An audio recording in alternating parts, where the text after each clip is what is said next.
How does one become good at storytelling? You know that stories move people, and you probably want to become good at storytelling.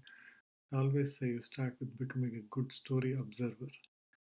For example, if you observe advertisements keenly of those advertisements that sell expensive items like a really expensive pen or a really expensive wristwatch, then you will see that they are not selling utility value of these objects. Like they're not telling people you should buy a $600 fountain pen because then you can write letters with it.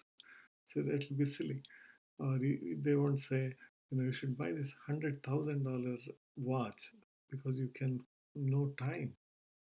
It makes no sense, right? So they have to tell a different story. It could be that of an identity. That if you carry this pen or if you wear this wristwatch, then as soon as you walk into the room, people will know your status. That means you don't even have to speak a word. They will know that you walk in and you are somebody really, really important because otherwise, who would buy $100,000 watch or a $700 pen, right? So that's the story they are telling. So they're selling something and they're telling something else almost unrelated to the utility value of that object. Then, if you want to put some real serious effort into it, there are enough books out there which talks about different archetypes of storytelling. This comes to the science of storytelling. It could be the hero's journey, it could be a plot mountain, or it could be a three-act structure, which is very famous in movies. You can study those things.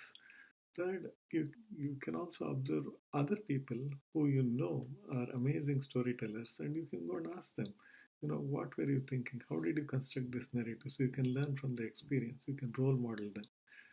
Once you learn all these things, you have to put it into practice to persuade people of some kind. Because if you want to get things done, you have to make other people come and help you in such a way that they also win big by helping you. But the format has to be understood. And in my experience, there are 5 steps to it.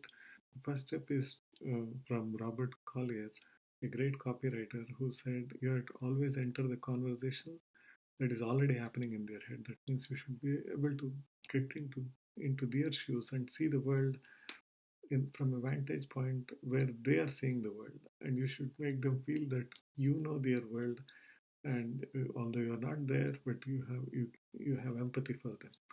Second, you should make them discover their strengths, because if you want to make somebody do something, it better be in the area of their strengths. Otherwise, you'll frustrate the hell out of them.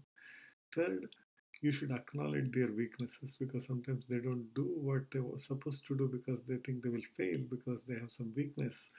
So you should acknowledge them, that you already know that. Let's say if they're not very confident, you should, in your narrative, you should say that even people who are really lacking serious confidence, they also have been able to do that. Once you acknowledge that, and you should make them feel that you have factored that in, people will be more open. Fourth, you should also provide enough proof that you are qualified to give them that advice or suggestion, because you have been there, done that, or you have studied that subject deep enough that they start believing you.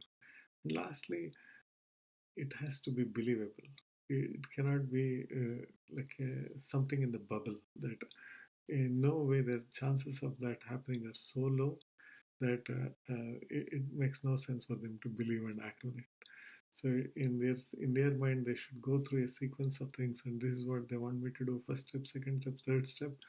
And your narrative also includes the strengths, their strengths, and it has factored in their weaknesses. So then they will say, "Let me give it a shot." Good luck.